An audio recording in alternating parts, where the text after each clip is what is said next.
თუ რუსულ პროპაგანდას მოусმენთ, გაიგონებთ უკრაინის ომზე, რომელიც ზუსტად გეგმის მიხედვით მიმდინარეობს. რუსი ჯარისკაცები უკრაინაში მძვინვარებენ, გეტყვით კრემლი. დონბასი დაცემის ზღვარზეა, ხოლო ყოველ დრონს, რომელსაც უკრაინა რუსეთში უშვებს, მსოფლიო დონის საჰაერო თავდაცვის სისტემა ანადგურებს. ეს მხოლოდ დროის საკითხია, როდის დაეცემა უკრაინა. ეს ყოველთვის დროის საკითხი იყო, უკვე 4 წელიწადი და ნახევარია.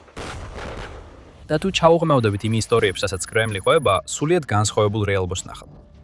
რუსეთი იმარჯვებს ასეა. მან შექმნა იდეალური ჯარისკაცები და ისინი დიდ გამარჯვებებს აღწევენ, მაგრამ ერთი პრობლემა არსებობს. ეს ყველაფერი არ არსებობს. რუსეთის ერთადერთი გამარჯვებული არმია კალპია. პუტინი გატყუებთ თქვენ და საკუთარ ხალხს და ამისთვის ხელოვნურ ინტელექტს იყენებს. თუ ბოლო დროს სამხედრო კონტენტს უსასრულოდ დათვალიერებდით, შეიძლება საინტერესო ვიდეოებიც გენახათ. ინტერვიუების ჩანაწერები სამხედროებთან, რომლებიც ამტკიცებენ, რომ პოლონეთის არმიის წევრები არიან, ვრცელდება, სადაც ეს ჯარისკაცები უკრაინის წინააღმდეგ გამოდიან. არსებობს მტკიცებები, რომ უკრაინიდან გამოქცეულ ტოლვილებს შორის, რომლებიც ახლა პოლონეთში ცხოვრობენ, დანაშაულის მაღალი დონია. ჯარისკაცებმა ასევე გააკრიტიკეს პოლონეთის მთავრობა, გერმანია და ევროპის კავშირი, ანუ ევროკავშირი. მტკიცებებით, რომ პოლონეთი უკვე გზაზეა, უარი თქვას უკრაინაზე, ევროკავშირზე და გულწრფელად რომ თქვათ, ყველაფერზე, რისთვისაც ქვეყანა მიბრძოლა საბჭოთა კავშირის დაშლის შემდეგ, რომ მისი ნაწილი გამხდარიყო. მაგრამ ეს ყველაფერი სიმართლე არ არის. ახალი ამბავი გავრცელდა 21 ივლისს. როდესაც მისი არმია ვერ აღწევს მნიშვნელოვან წარმატებას უკრაინაში, რუსეთი მიმართავს აშკარად ოილებს, სასოწარკვეთილი მცდელობით, რომ უკრაინის შიგნით უთანხმოება და უკმაყოფილება გამოიწვიოს. რუსეთი ამ ტყუილებისთვის არ აკაკრნობა თავისი ჯარისკაცების ყალდვერსიებს. იმ ჯარისკაცებს უკრაინაში დაღუპვის გარდა არაფრისთვის ცალიათ. ამის ნაცვლად რუსეთმა შექმნა პოლონელი ჯარისკაცების ხელოვნური ინტელექტით შექმნილი deepfake-ები, რომლებსაც შემდეგ მანიპულირებს ისე, რომ ისინი აკრიტიკებენ უკრაინასა და მის არმიას. უკრაინის დეზინფორმაციასთან ბრძოლის ცენტრმა გამოავლინა რუსული ფალსიფიკაცია შთამბეჭ და ანგარიშში, რომელიც აჩვენებს, რამდენად შორს არის მზად რუსეთი წავიდეს პროპაგანდის ომში გამარჯვების სასოწარკვეთილ მცდელობაში. ცენტრის თქმით, ანალიზმა აჩვენა, რომ ეს ჯარისკაცები სრულად ხელოვნური ინტელექტის მიერ შექმნილი პერსონაჟები არიან. ასევე აღსანიშნავია, რომ ვიზუალური სტილი და შინაარსის მიწოდების მექანიზმები იდენტურია იმათთან, რასაც რუსული ხელოვნური ინტელექტის ბოტ ფერმები იყენებენ. ვიდეოები, რომლებშიც ყველა მამაკაცი პოლონეთის სამხედრო ფორმაშია, ვრცელდება რამდენიმე სოციალურ ქსელში, მათ შორის YouTube-ზე, Facebook-ზე, Instagram-ზე და TikTok-ზე. თუმცა ვიდეოების დეტალური შესწავლა აჩვენებს მანიპულაციის რამდენიმე ნიშანს, მათ შორის ისიც, რომ ზოგიერთი სახე ბევრად უფრო გლუვია, ვიდრე უნდა იყოს. სხვა ნიშნები ჩანს ვიდეოებში გამოყენებული სიტყვებიდანაც. პოლონეთის ნასკის სახელმწიფო კვლევითი ინსტიტუტი ციკლოს ამ ვიდეოებს და აცხადებს, რომ გამოყენებული ენის ნაწილი მიუთითებს პოლონური ენის მოუხერხებელ ფორმულირებებზე, რაც მიუთითებს იმაზე, რომ ტექსტი რუსულიდან იყო თარგმნილი, რომელიც სპეციალურად ამ განცხადებებისთვის დაიწერა. ასევე არის შემთხვევითი კირილიცური სიმბოლოები, რომლებიც ტექსტშია ჩართული. შემდეგ არის უნიფორმები. მიუხედავად იმისა, რომ პოლონელი ჯარისკაცების უნიფორმებში სურათების პოვნა საკმაოდ მარტივია, ჩანს, რომ რუსეთმა არც კი იწუხა თავი. კლიპებში ნაჩვენები უნიფორმები უფრო რუსული და ბელარუსული სამხედრო ფორმების ნაზავს გავს, ვიდრე პოლონურს. რუსეთი იმაზე ითვლის, რომ ხალხი ყურადღებას არ მიაქცევს. ან უბრალოდ ნიშნების შესამჩნევად საკმარისი ცოდნა არ ექნება და ეს მუშაობს. მხოლოდ ერთმა YouTube არხმა დაახლოებით 50 ასეთი ვიდეო გამოაქვეყნა. მათგან ყველაზე პოპულარულმა 300,000 ნახვას მიაღწია. პოლსკი რადიო იუწყება. სხვა ვიდეოები, მათ შორის ერთ-ერთი, რომელიც ოქტომბერში შეიქმნა და ამტკიცებდა, რომ პოლონელი ჯარისკაცები უკრაინის ქალაქ ლვოვის დაპყრობას მოითხოვდნენ, უკვე მარტივად იქნა გამჟღავნებული, რადგან ვიდეოზე ჩანს ხელოვნური ინტელექტის მოდელ VIOS წყლის ნიშანი. ეს ბინძურის აქციელია რუსეთის მხრიდან, ვერაგული, მაგრამ ეს არც გასაკვირია. კრემლს ესმის, რომ ვერ შეძლებს თქვას, თითქოს რუსეთის არმია კარგად იბრძვის უკრაინაში. ის ცდილობს, მაგრამ რეალობა ყველასთვის ნათელია ადგილზე. ამიტომ რუსეთმა შექმნა კალბი არმია, რომელიც სავსეა არარსებული პოლონელი ჯარისკაცებით, რომ უკრაინის წინააღმდეგ პროპაგანდისტული ქულები მოიპოვოს და სცადოს მსოფლიოს დარწმუნება, რომ მთავარი მოკავშირე ზურგს აქცევს. რატომ მაინც და მაინც პოლონელი ჯარისკაცები? მიუხედავად იმისა, რომ უკრაინა და პოლონეთი კვლავ მოკავშირეები არიან, ორ ქვეყანას შორის არსებობს დაძაბულობა, რაზეც რუსეთმა ისარგებლა. 2026 წელს, უფრო ადრეულ პერიოდში, პოლონეთსა და უკრაინას შორის განხეთქილებამ დაიწყო ჩამოყალიბება. პოლონეთის პრეზიდენტმა კარლ ნავროცკიმ უკრაინის პრეზიდენტს ვოლოდიმირ ზელენსკის თეთრი არწივის ორდენი ჩამოართვა, რაც პოლონეთის უმაღლესი სახელმწიფო ჯილდოა. ეს მოხდა მას შემდეგ, რაც ზელენსკიმ უკრაინული სამხედრო დანაყოფისთვის UPA-ს სახელის მინიჭებას დაუჭირა მხარი, რაც ნიშნავს უკრაინის მიამბოხეთა არმიის გმირებს.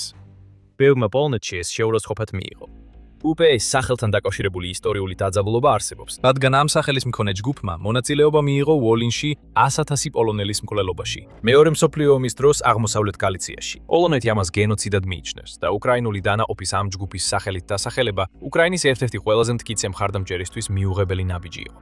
რუსეთმა ისარგებლა შესაძლებლობით და თავის ხელოვნური ინტელექტით შექმნილი პოლონელი ჯარისკაცები ამ თემას ხშირად ახსენებენ სოციალურ ქსელებში გავრცელებულ მრავალ ვიდეოში. მიუხედავად აშკარა კონფლიქტისა, პოლონეთი და უკრაინა კვლავ მოკავშირეები არიან. 25 ივნისს BBC-მ გავრცელა ინფორმაცია, რომ პოლონეთის პრემიერ-მინისტრმა დონალდ ტუსკმა უკრაინის აღდგენის კონფერენციაზე გდანსკში სიმართლესა და ურთიერთპატივისცემას მოუწოდა. თუმცა დაძაბულობის ნიშნები კვლავ არსებობს.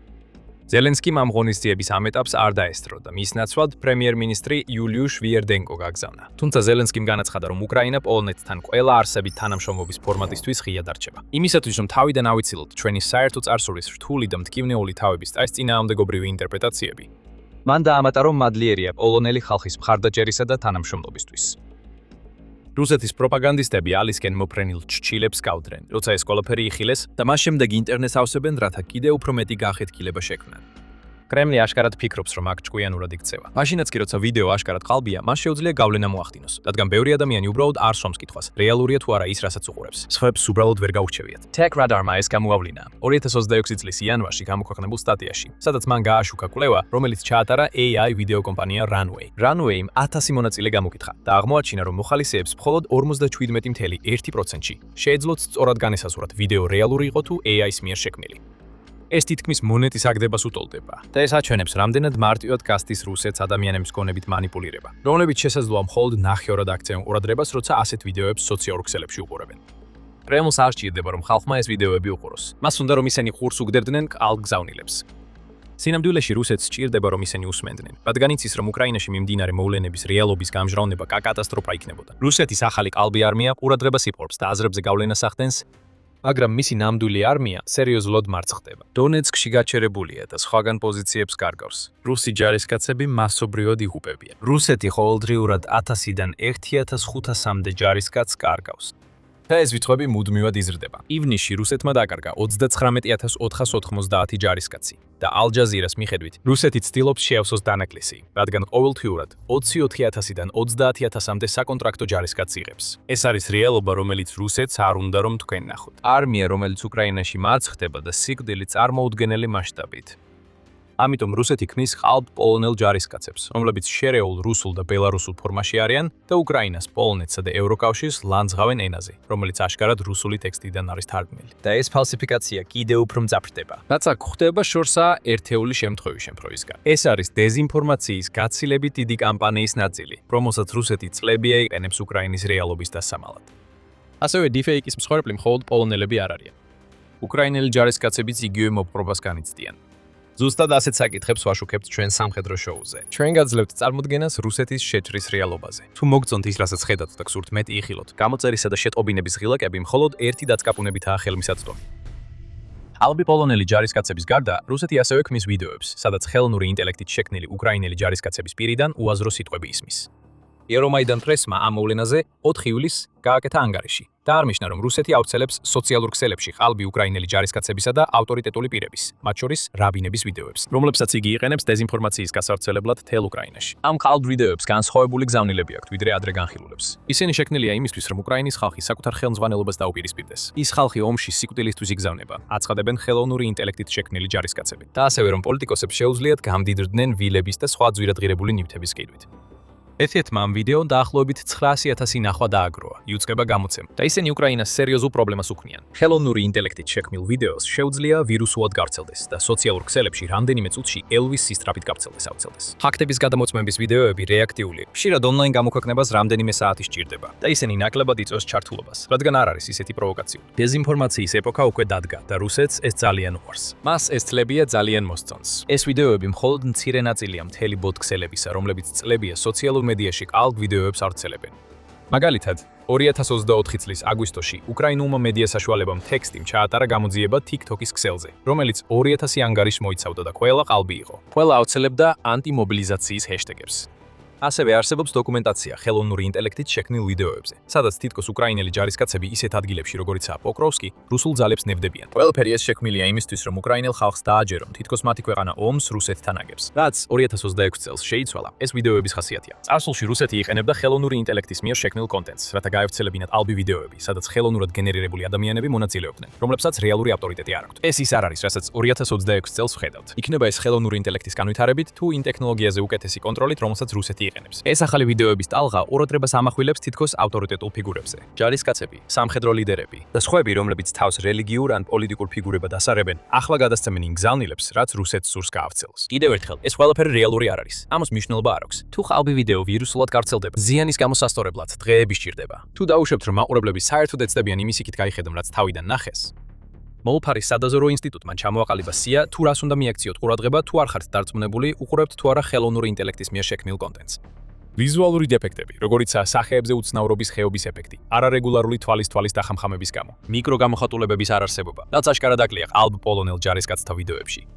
და ხმის დესინქრონიზაცია. ეს ყველაფერი მინიშნებებია. ასევე წყაროს ანონიმურობა და ერთი და იგივე ვიდეოს მოულოდნელად გამოჩენა ათეულობით ანგარიშზე რამდენიმე წუთში. ანგარიშებით შეამოწმეთ, ამბობს ინსტიტუტი. თუ ისინი ახალია, ან მხოლოდ ერთი და იგივე ტიპის ვიდეოებს შეიცავს, ეს საკმაოდ კარგი მაჩვენებელია იმისა, რომ ბოტ ფერმასთან გაქვთ საქმე. ასობით ან ათასობით მოწონება, რომელსაც ხშირად თან ახლავს ზოგადი კომენტარები ვიდეოს გამოქვეყნების პირველივე წუთებში და საათებში. ასევე შეიძლება იყოს მინიშნება. რუსეთი იმაზე დებს ფსონს, რომ უმეტესობა ამ ნაბიჯებს არ გადადგამს. აი რატომ იმართავს ის ესეთ ფალსიფიკაციას.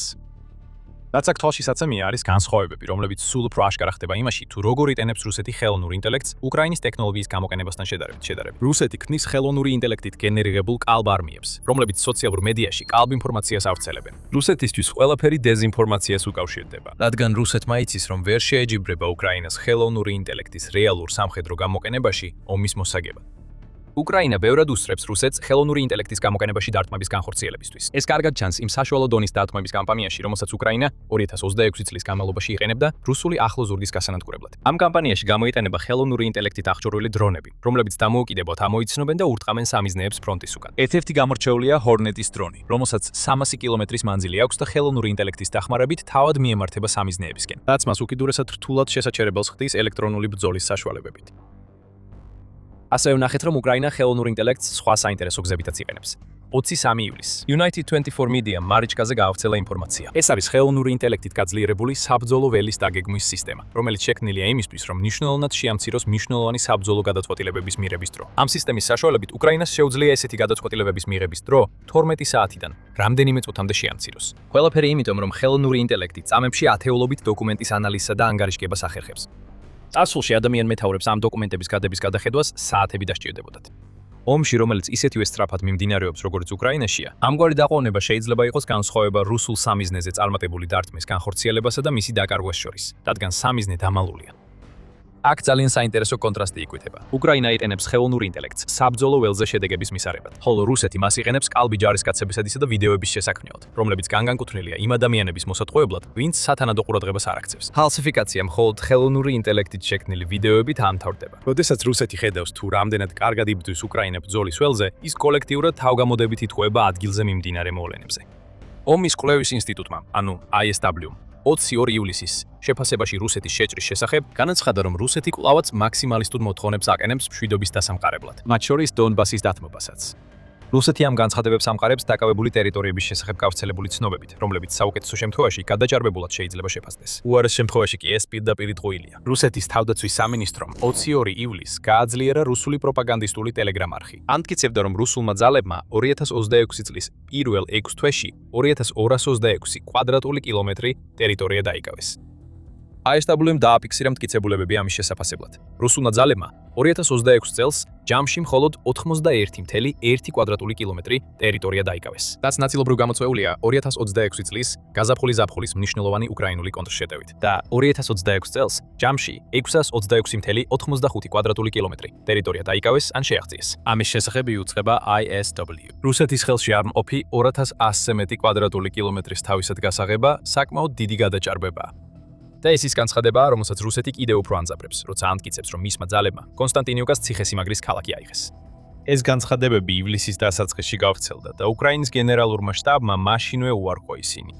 უკრაინის გენერალური შტაბის განცხადებით, უკრაინა კვლავ ინარჩუნებს პოზიციებს ქალაქში. CNN-ის თქმით, დამოუკიდებელი კარტოგრაფიული წყაროები და უკრაინელი ჯარისკაცების ვიდეო ჩვენებები ასევე ამტკიცებს, რომ ეს მტკიცება მცდარი.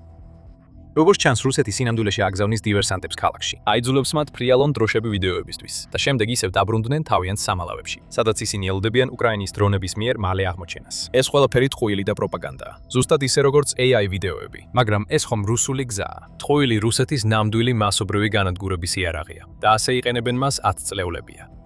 ყველაფერში ირონია ისაა, რომ პუტინიც შეიძლება ამ ტყუილების ისეთივე მსხვერპლი იყოს, როგორც სხვები. რუსეთის ლიდერს სიმართლის დამახინჯების გრძელი ისტორია აქვს. შეიძლება ახლა უკვე იმ დონემდე მივიდა, რომ ვეღარც კი ხედავს იმ ყალბ რეალობას, რომელიც თავისთვის შექმნა. ეს ის ადამიანია, რომელიც თითქმის 5 წლიან ომს ჯერ კიდევ სპეციალურ სამხედრო ოპერაციას უწოდებს.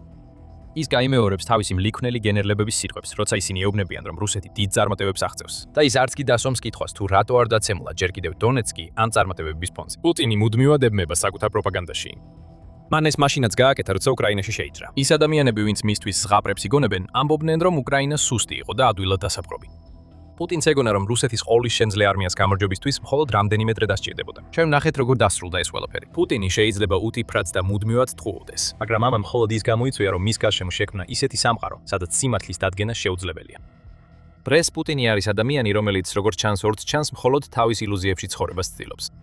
მაისში Forbes-მა გაავრცელა ინფორმაცია, რომ პუტინი თავის უმეტეს დროს მიწისქვეშა ბუნკერებს შორის გადაადგილება შეატარებს. ის უსაფრთხოების თანამშრომლებით არის გასშემორტმული, რომლებსაც მკაცრი მითითებები აქვთ, შეამოწმონ ყველაფერი და ყველა, ვინც მის სიახლოვეს მიდის. მას რეალობა არ ესმის. მას ძალიან დიდი ხანია რეალობა არ უნახავს.